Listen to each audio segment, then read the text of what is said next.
Norwegen stand schon immer auf unserer Bucketlist. Wir sind Nina und Jonas auf der Suche nach unvergesslichen Abenteuern und spannenden Begegnungen im Norden Europas.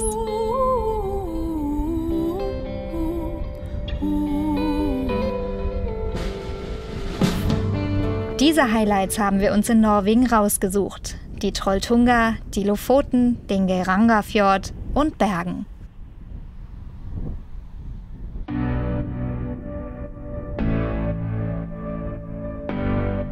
Eines der beliebtesten Fotomotive des Landes, der Instagram-Star Norwegens und vor allem ein unvergessliches Erlebnis.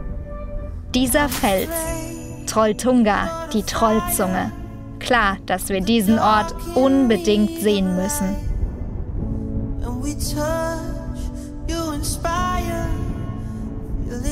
Hin und zurück sind es 20 Kilometer und es geht gut bergauf. Wir machen die Tour mit einer Übernachtung. Freust du dich? Ich freue mich.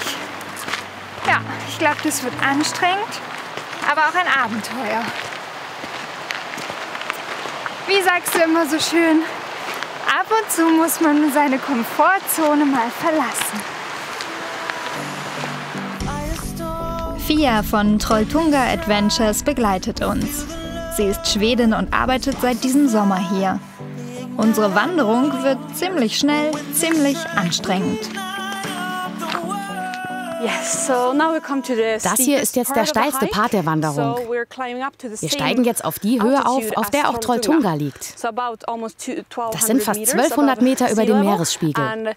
Es ist ein sehr steiler Anstieg. Das wird ungefähr 45 Minuten bis zu einer Stunde dauern. Für nur 1 Kilometer. Das ist für viele sehr herausfordernd. Aber die Menschen hier in Norwegen sind ziemlich fit, sehr sportlich und aktiv. Ja, ich würde sagen, sie sind ein bisschen wie Bergziegen. Wir machen aber erstmal Bekanntschaft mit anderen Tieren, die ebenfalls schneller sind als wir.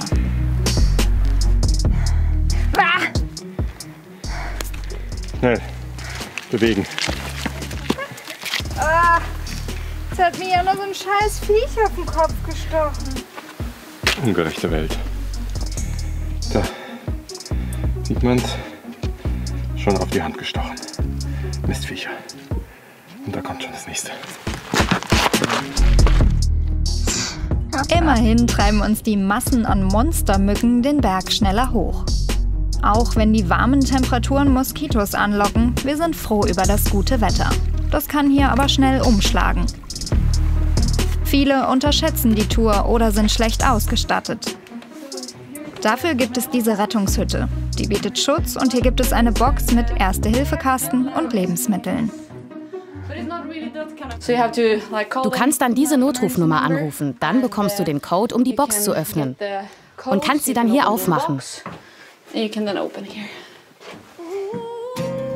Zum Glück haben wir mit Fia eine erfahrene Bergführerin dabei. Je weiter wir kommen, desto schöner wird unsere Strecke.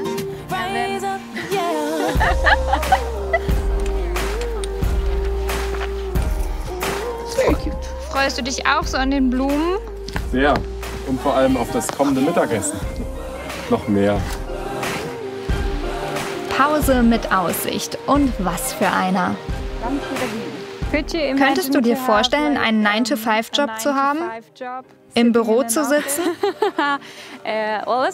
Gute Frage. Das ist ja quasi das, wo ich herkomme, vor Covid und bevor ich mein Leben umgekrempelt habe. Jetzt, wo ich das hier mache, stelle ich es mir schwer vor, wieder einen 9-to-5-Bürojob zu machen. Klar sitze ich jetzt auch manchmal für die Administration im Büro.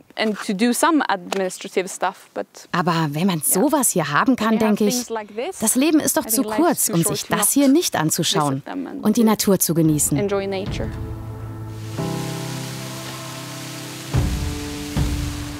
Früher hat sie als Projektmanagerin gearbeitet, dann Tourismus studiert. Heute lebt Fia ihren Outdoor-Traum in Norwegen.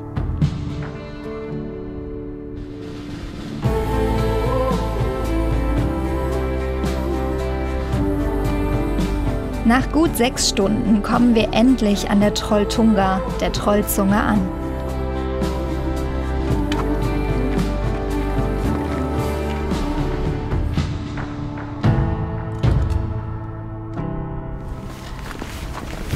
Ah, ja, krass.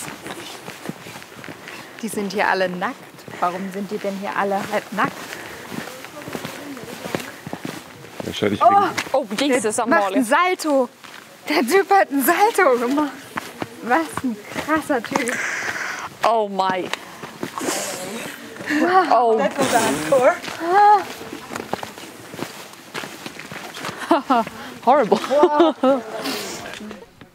Krass. Das ist krass, oder? Ich komme überhaupt nicht darauf klar.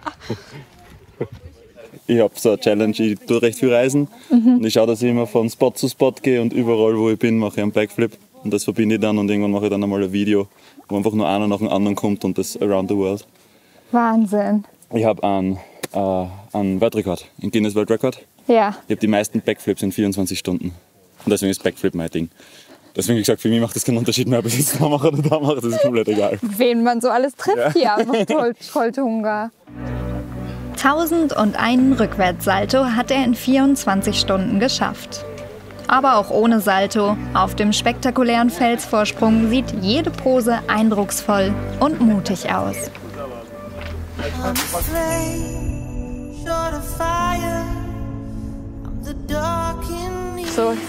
Hier geht es etwa 800 Meter runter. Hier willst du also wirklich nicht über den Rand gehen. Sei vorsichtig.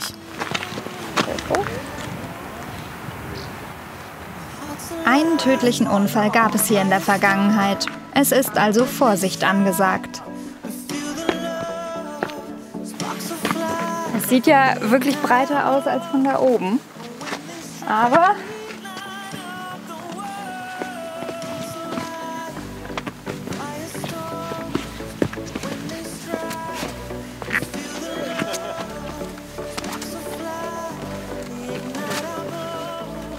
es fühlt sich sicher an, oder? Ich finde auch. Ich glaube, die Challenge ist tatsächlich eher die Kameraperspektive.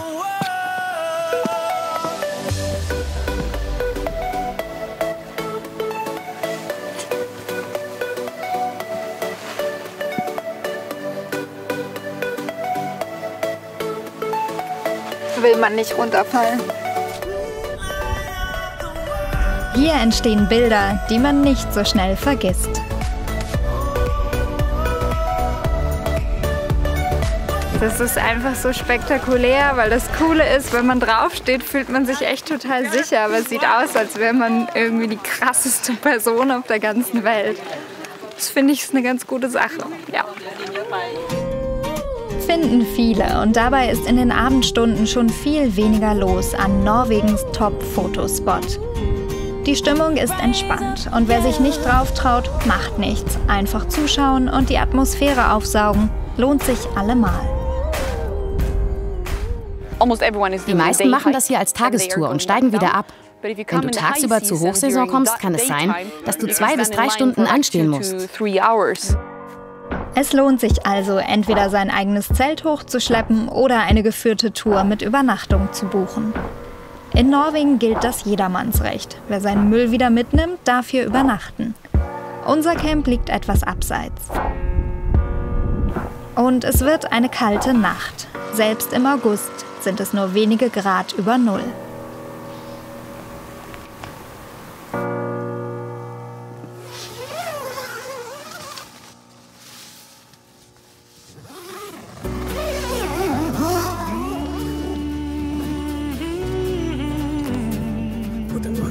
Guten Morgen. Guten Morgen. Möchtest du ein Heißgetränk? Yes.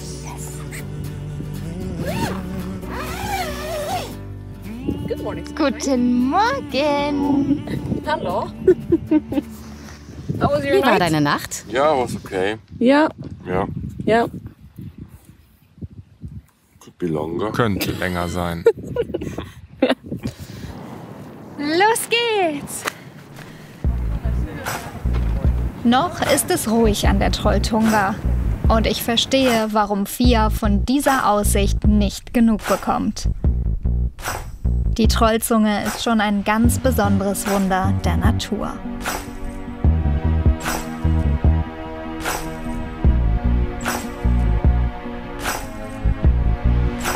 Wir machen uns auf den Rückweg und uns kommen schon Massen an Tagesbesuchern entgegen. Welch ein Glück, dass wir die Trollzunge fast für uns allein hatten. Unsere Reise führt uns weiter auf die Lofoten. Die etwa 80 Inseln liegen oberhalb des Polarkreises. Zwischen Ende Mai und Mitte Juli scheint hier die Mitternachtssonne. Raina wurde schon als schönstes Fischerdorf von Norwegen ausgezeichnet. Diese Hütten hier heißen Rorbü, das sind ehemalige Fischerquartiere. Einige können als Ferienwohnungen gemietet werden.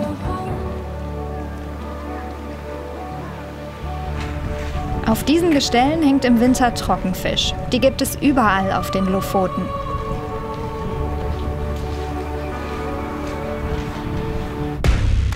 Dieser Fußballplatz ist weltbekannt, obwohl es weder eine Tribüne gibt und hier auch kein bekannter Verein spielt. Es ist allein die einzigartige Lage. Dieser Platz gehört zum kleinen Fischerdorf Henningsfjell. Hier sind wir an einer alten Fabrik verabredet, aber in der Trevare-Fabriken wird längst kein Lebertran mehr produziert. Sondern Erlebnisse, Freundschaften und entspannte Momente. Dafür haben diese beiden hier gesorgt, Andreas und Martin. Die nehmen uns jetzt erstmal mit zum Angeln.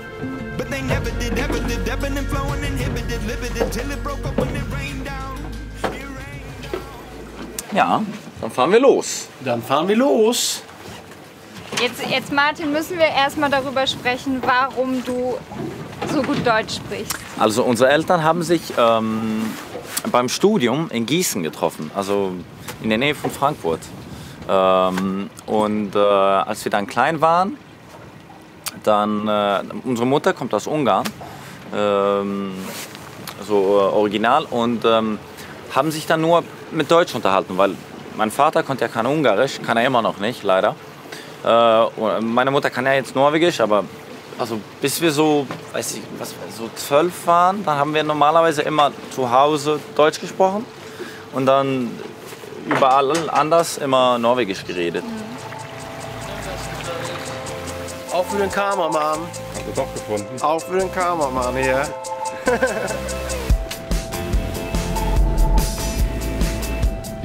Uns wird klar, warum die Lofoten auch die Karibik des Nordens genannt werden und warum die Jungs hier so gerne leben.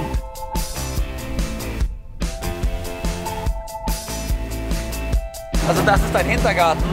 Du kannst hiken gehen, tracken gehen, klettern, angeln, Kajak, Fahrrad fahren, laufen. Also du kannst hier wirklich, im Winter kannst du Ski fahren. Es ist ja so ein Outdoor Paradise.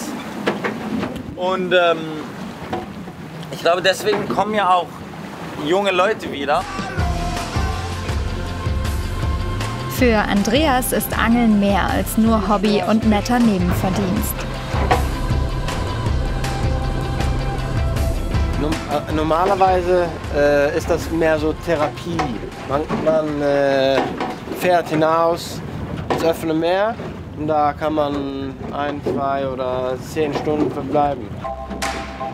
Er liebt die Stunden draußen allein auf dem Meer, um den Kopf frei zu kriegen. Wir bekommen jetzt eine Angelstunde. Läuft so semi-gut.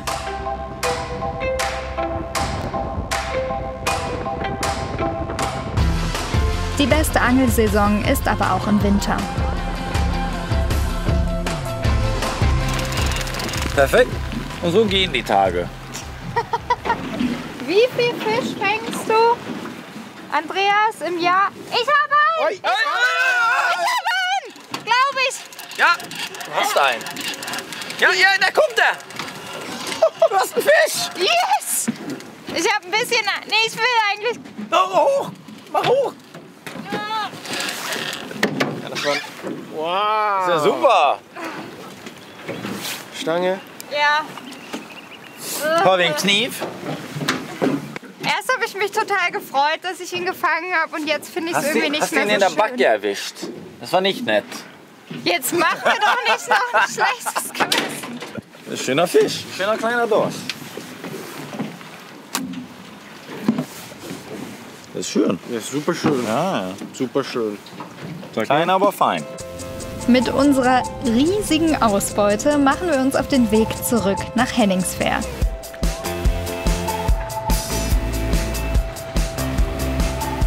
Rund 500 Menschen leben hier. Früher haben die Brüder beide in großen Städten gelebt. Zusammen mit Freunden haben sie 2014 die ehemalige Lebertran-Fabrik gekauft. Die ist mittlerweile Café, Restaurant, Veranstaltungsort und Hotel.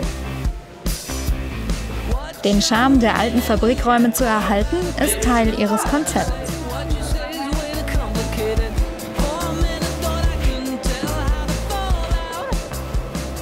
Wie kommt man denn da drauf, in so ein kleines 500-Personen-Dorf zu ziehen? Das ist ja ein großer Kontrast.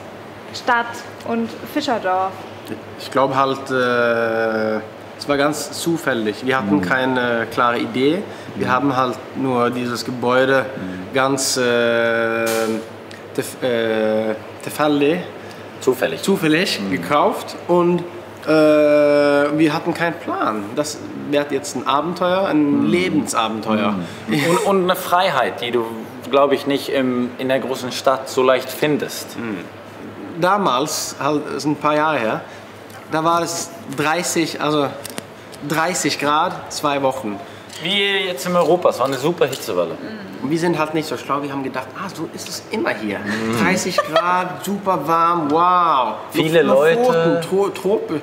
Vielleicht ist das der Golfstrom, wir wussten halt nicht. Und dann haben wir zugeschlagen. Ja. Ich kann mir das im Sommer, also jetzt ist es natürlich nicht 30 Grad, gut vorstellen, aber im Winter ist es hier doch krass, oder? Wenn es nicht hell wird. Wirklich hell. Kontrast eben, das ist ja auch das Schöne, dass das ist ein sehr kontrastgefülltes Leben. Aber kann auch ganz still werden im Winter.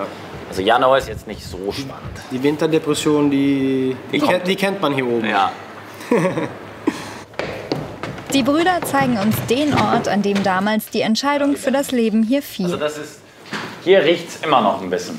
Hier riecht es ein bisschen muffig. Ein bisschen alter Tran. Alter Tran? Ja. Okay. Das war der Wie schlimm hat es dann am Anfang gerochen? Es war schon ein starker Geruch. Aber übel war es nicht, aber es war speziell. Doch der Lebertran-Geruch hat sie nicht abgeschreckt. Wir hatten diese Tour mit den Eigentümern. Und hier war für 2 ganz große Türen. Und dann hat der Eigentümer die Türen aufgemacht. Und boah, da kam die ganze Natur. Die ganze Natur und das Meer hinein. Und da haben wir nur gedacht, warum hat niemand anders sie gekauft? Das hier müssen wir kaufen. Ja. Also wir wussten nicht ganz warum, aber wir wussten nur, dass wir müssen es haben. Ja, das ist schon ganz. Martin ist eigentlich Arzt. Andreas hat Geologie studiert. Heute leben sie dieses ganz andere Leben. Einfach machen, nicht vorher alles totdenken. Ich mag ihre Einstellung. Und meinen geangelten Fisch überlasse ich am Abend dann Jonas.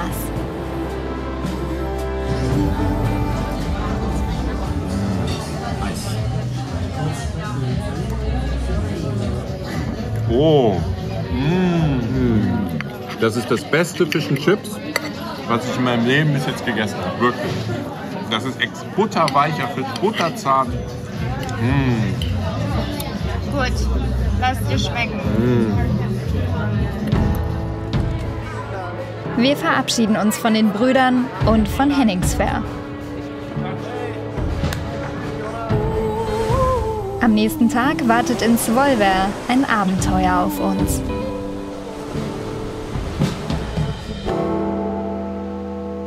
Das Kletterwahrzeichen der Lofoten ist direkt überhalb des Friedhofs von Svolvær. Dass auch wir heute noch einen Verlust beklagen werden, wissen wir beide in diesem Moment noch nicht. Svolvajata, also die Svolva-Ziege mit ihren 2 Hörnern. Für uns Kletterneulinge eine Herausforderung. Wagemutige gehen sogar noch weiter und springen von einer Felsnase zur nächsten. Kann ich mir nicht vorstellen.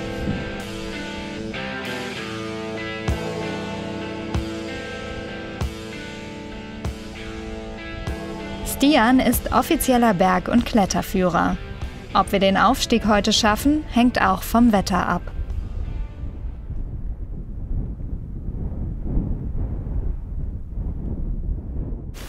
Stian, ist das hier, was ihr Sommer nennt? Das ist ein klassisch norwegischer Sommer. Nichts Neues. Und dieser norwegische Sommer zeigt sich wirklich von seiner besten Seite.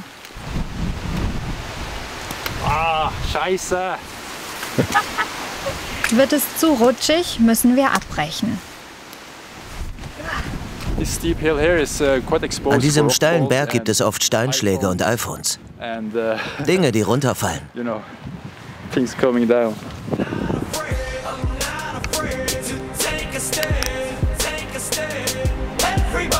Eigentlich zieht der Fels Kletterbegeisterte aus aller Welt an. Denen ist es aber wohl zu nass. Wenn es nicht langsam aufhört zu regnen, können wir den Gipfel vergessen. Rund 60 Meter müssen wir ab hier klettern. Aber erstmal bekommen wir noch ein ganz anderes Problem.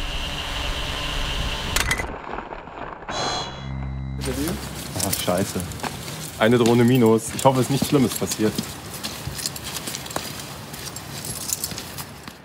Die sind jetzt schon so 5 Minuten weg.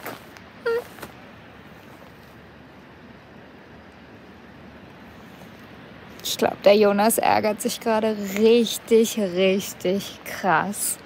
Weil er hat die ganze Zeit darauf gewartet, die Drohne hier fliegen zu lassen. Schlechte Nachrichten. Oh. Tut mir leid, Nina. Unsere Drohne hat einen irreparablen Schaden. Ich bin da oben in so die Bergkante reingeflogen. Guck mal, die Arme. Wie sehr ärgerst du dich gerade? Ja, schon sehr, ja. Ich war einfach zu sehr darauf fixiert, um dieses Ding rumzufliegen, aber da ist ja noch dieser Berg. Zumindest hat es aufgehört zu regnen und Stian bereitet uns für unser Kletterabenteuer vor.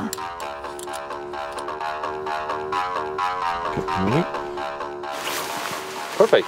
Wie lang werden wir klettern? Was denkst du? 2 Stunden? 1,5 Stunden? Really? 1 Stunde mindestens. Okay. Bei Stian dauert es nur wenige Minuten. Er bereitet unsere Sicherungen vor. Und dann sind wir dran.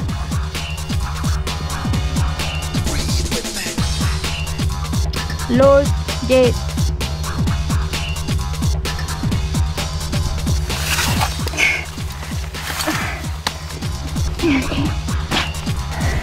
Würdest du bitte aus dem Weg gehen? Ja.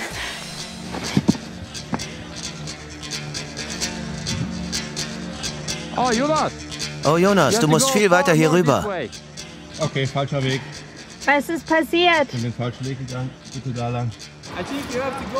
Ich denke, du musst mehr dort rüber. Ich glaube, Jonas quält sich gerade ganz schön da oben. Scheiße.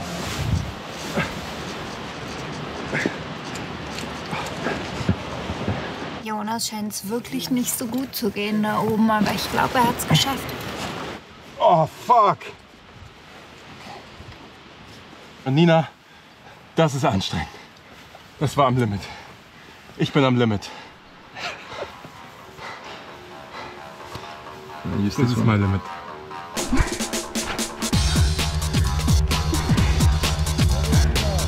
Bei mir läuft es ein bisschen besser.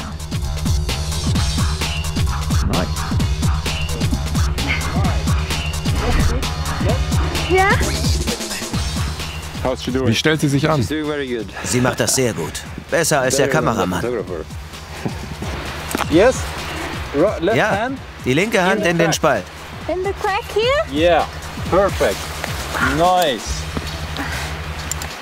Wow. Hättest du gedacht, dass es so schwer ist? Nee. Ich habe eigentlich keine Lust gehabt, mehr wieder so anstrengende Sachen mit dir zu machen. Das ist echt... Boah. Nach einer kleinen Pause geht es weiter. Ich bin oben. Sieht aus wie Spider-Man. Yes. Oh my God. Oh. Unbelievable. Unglaublich. Unbelievable. Unglaublich. It's beautiful. Es ist schön. Für Stian ist dieser Ausblick Alltag. Im Sommer klettert er rund 40 Mal hier hoch. Ich versuche, möglichst wenig nach unten zu schauen. Perfect. Yes, perfect.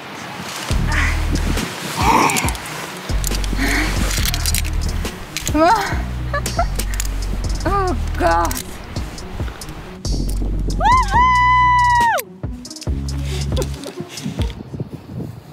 Bist du stolz, dass du es geschafft hast?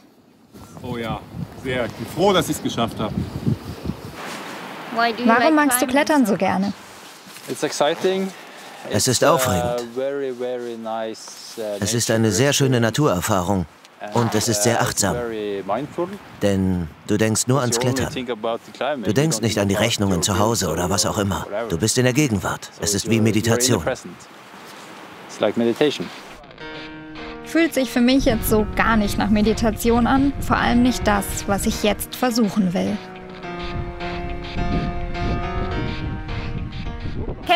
Kann ich den Sprung machen? Ich denke, du kannst. Ist es gefährlich? Ein bisschen, wenn du abrutschst. Was könnte passieren? Wenn du abrutschst, kannst du in die Felswand krachen. Ja. Passiert das vielen? Nein, aber die meisten wollen auch nicht springen. Es ist ihnen zu unheimlich. Rund 1,5 Meter ist die Kluft zwischen den beiden Ziegenhörnern breit.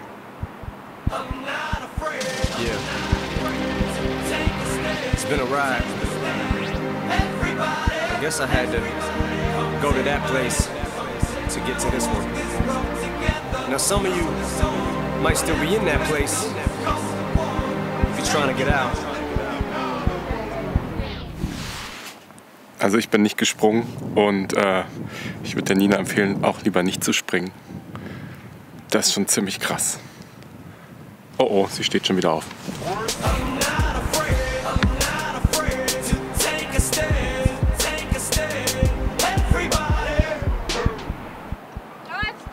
Ja, willst du springen? Was machst du? Springen. Okay, du bist verrückt. Vielleicht.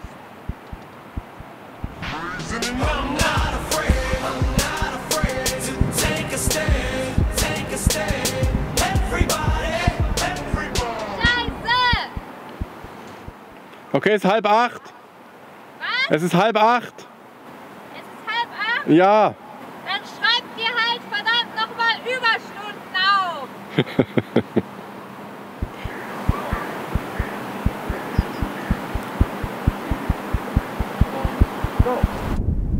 Autsch!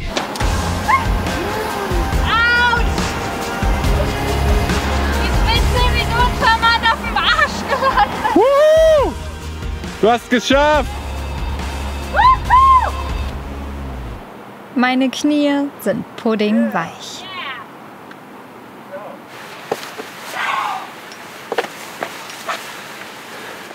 Du bist so krass, Nina. Aber hat dich schon Überwindung gekostet. Voll, das ist wie auf dem 10-Meter-Brett zu stehen als Kind und du wartest halt ewig und guckst immer irgendwie runter und dann gehst du zurück.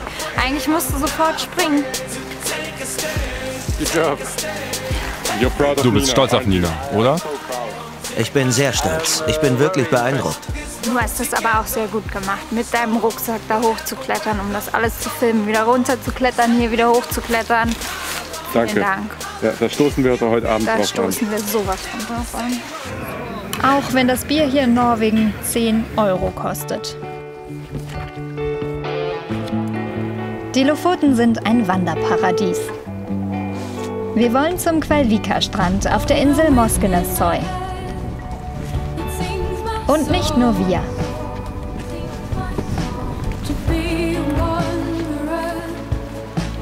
Hi. Warum hast du deine Katze dabei? Sie liebt es zu laufen.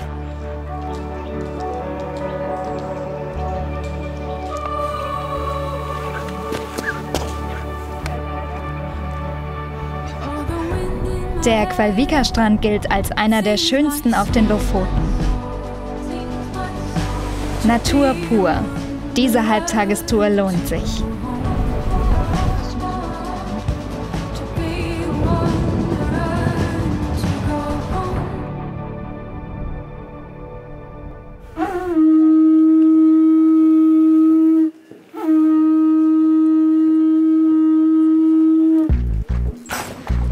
Es ist Wikinger-Festival. Einmal im Jahr, Anfang August im Wikinger-Museum.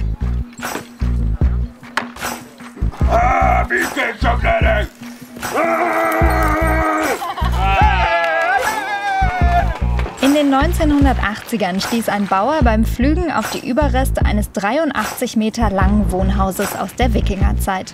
Heute steht hier ein Nachbau.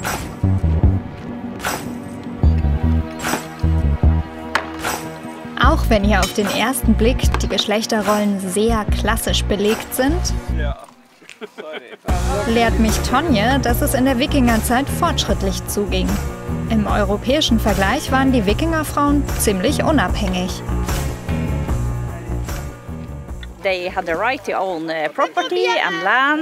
Sie hatten das Recht, Eigentum und Land zu besitzen. Und sie behielten ihr Eigentum auch, wenn sie heirateten.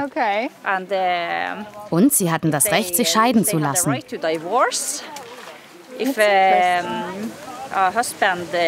Wenn der Ehemann die Frau schlug oder sie respektlos oder schändlich behandelte, konnte sie ihn verlassen und sie behielt das Sorgerecht für die Kinder.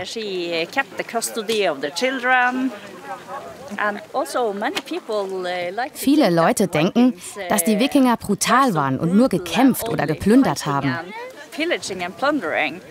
In der Stadt York in England, die in der Wikingerzeit Jorvik genannt und von norwegischen Wikingern gegründet wurde, gibt es einen Brief von englischen Bürgern aus Jorvik, die sich darüber beschweren, dass ihre Frauen und Freundinnen sie für die Wikinger verließen. Weil die Wikinger nämlich regelmäßig badeten, ihre Kleidung wechselten und sich die Haare und den Bart pflegten und sie sich den Frauen gegenüber so respektvoll verhielten. Davon mache ich mir nachher noch einen Eindruck. Aber erstmal überrascht es mich, wo Tonje während des Festivals schläft. Das hier ist ja keine Ausstellung in einem Museum. Das ist ein richtiges Wikingercamp. Also fühlst du den Spirit wirklich? Ja, und es gibt auch eine soziale Komponente. Zusammen mit unseren Freunden aus ganz Europa zu sein. Wie lustig wäre es, wenn wir uns abends alle in getrennte Hotelzimmer zurückziehen würden. Das würde ja keinen Spaß machen.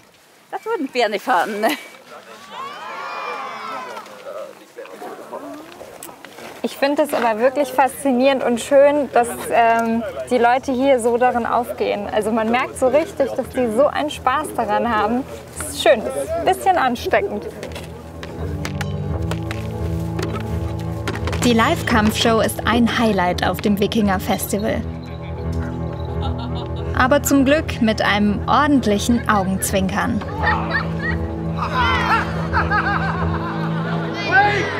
Wacht auf!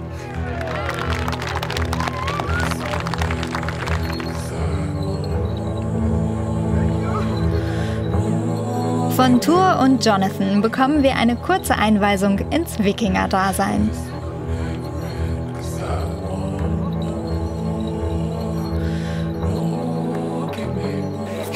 Er hat ein Schild.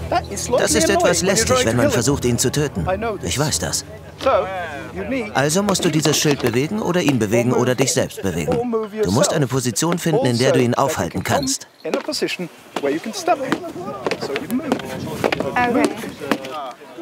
Warum fasziniert dich die Wikingerkultur so? Weißt du, man wächst damit auf. Und wenn man die richtige Einstellung hat, wenn man an Geschichte interessiert ist, dann fängt man an, darüber zu lernen. Und wenn man nerdig genug ist, dann rutscht man ab. Und da sind wir nun. Wir schlagen uns gegenseitig mit Stahlwerkzeugen. Okay. Wäre ich Italiener, wäre ich jetzt römischer Legionär. Ich darf doch jetzt zurückschlagen, oder? Ja, ich denke, sie hat ein Schild. Es ist eine Sache zwischen dir und ihr.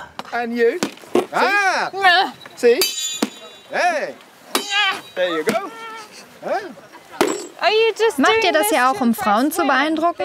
Diese ganze Kampfbrutalitätsnummer? Nein, das beeindruckt die Frauen wirklich nicht. Es bewirkt das genaue Gegenteil, muss man fairerweise sagen. Schau dir uns Idioten an.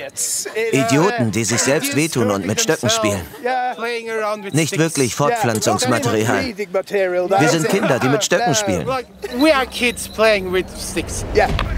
Da will Jonas gleich mitmachen. Ich habe da ein Schild. Geh drum rum.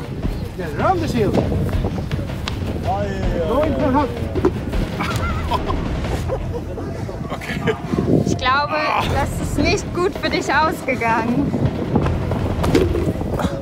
Wie ist es in eurem Privatleben? Seid ihr da eher friedlich? An den meisten Tagen sitze ich in der Ecke und male. So verbringe ich meine private Zeit. Ich lese.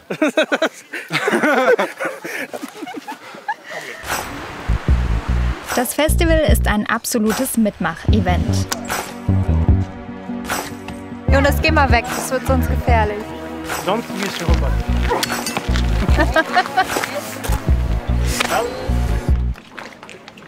Auf dem nachgebildeten Wikingerschiff lerne ich Jan kennen. Ist das ein traditioneller Wikingerbart? Nein, ich bin nur zu faul, mich zu rasieren. Würdest du sagen, dass du ein bisschen wie ein Wikinger bist? In gewisser Weise ja. Ich bin in ein anderes Land gekommen, um ein besseres Leben zu finden. Ich komme nicht von hier.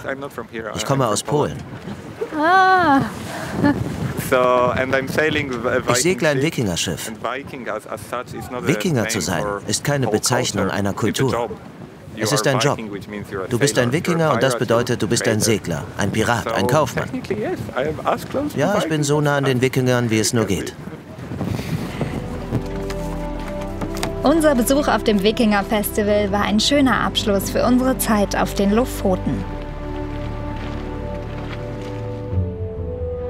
Wir fahren in den Westen des Landes. Was wäre Norwegen ohne einen Fjord?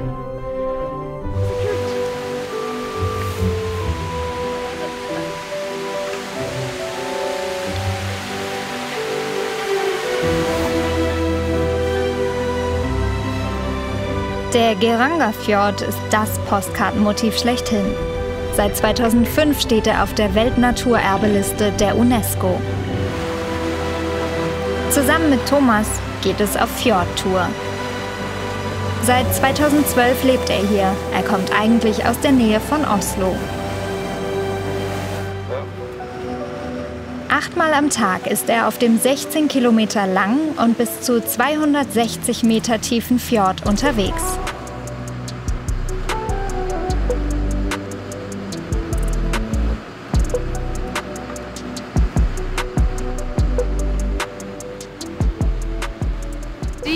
Hast du jemals genug von dieser Aussicht? Eigentlich nicht. Jedes Mal, wenn ich an einem Wasserfall anhalte, schaue ich nach oben und mache viele Fotos. Aber ich habe schon rund 300 von jedem Wasserfall.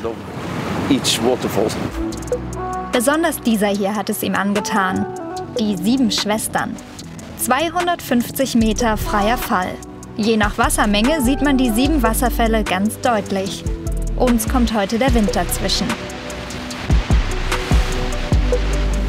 Schnell noch ein Wasserfallfoto für die Sammlung und weiter geht's zum nächsten, auf der anderen Seite.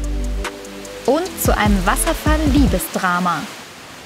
Der Sage nach wollte der hier eine der 7 Schwestern erobern, aber keine wollte.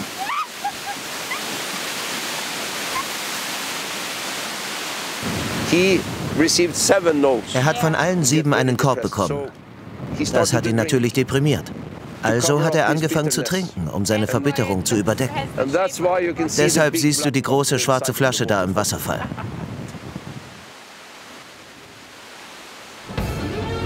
So idyllisch der Fjord auch ist, bei Thomas' Tour ist ein Adrenalinkick inklusive. Auf 35 Knoten, also rund 64 Stundenkilometer, kann er das Boot beschleunigen. Und das macht er auch.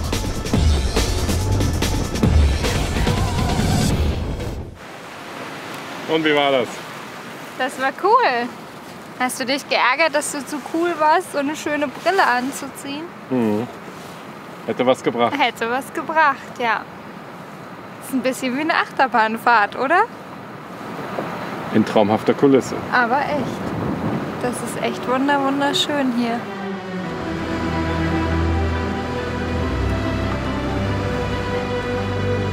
Warum würdest du sagen, ist Geiranger der allerschönste Fjord in Norwegen? In Norwegen? Es ist der schönste Fjord der ganzen Welt.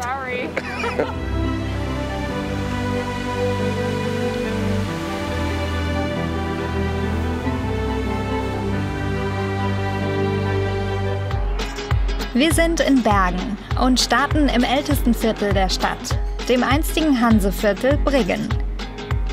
Hier befanden sich die Wohnviertel der deutschen Kaufleute. 1702 brannte alles ab, danach wurde es wieder aufgebaut, in gleicher Bauweise, um den Charakter zu erhalten. Heute gehört das Viertel zum UNESCO-Weltkulturerbe. Auch am Hafen der Fischmarkt. Wir möchten aber eine andere Spezialität aus Bergen probieren. Ich liebe Zimtschnecken und hier gibt es ja eine ganz besondere. Ich bin gespannt. Die Schillingsbolle ist ein typisches Gebäck in Bergen.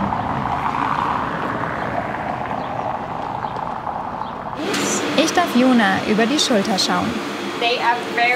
Die sind ganz schön groß, größer als normale Zimtschnecken, oder? Gibt es da ein Geheimnis? Ja, aber das verrate ich dir nicht. Die Hanseaten haben sie nach Bergen mitgebracht. Es ist also ein deutsches Gebäck. Es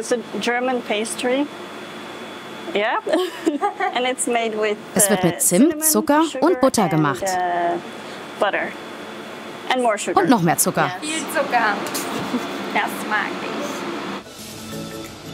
Schon im 16. Jahrhundert brachten die Hanseaten das Rezept aus Deutschland nach Bergen mit. Ursprünglich gehörten Rosinen rein. Während des Krieges wurde diese Zutat knapp, Rosinen verschwanden aus dem Rezept und das hat sich bis heute nicht geändert.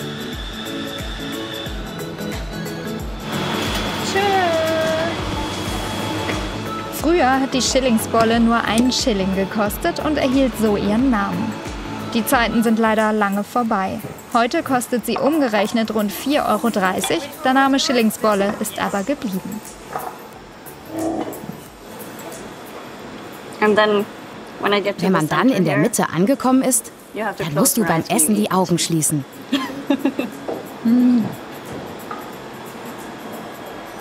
They are so good. Die sind so lecker. Dieser Teil ist oben knusprig, weich in der Mitte und hat einfach alles. Schön fluffig schmecken die Bergener Zimtschnecken. Eine perfekte Pause bei einem Bummel durch die Stadt.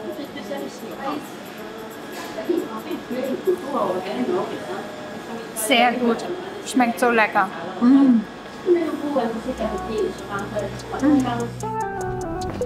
In Bergens Altstadt durch die idyllischen Gässchen schlendern. Schöner könnten wir unsere Reise nicht ausklingen lassen.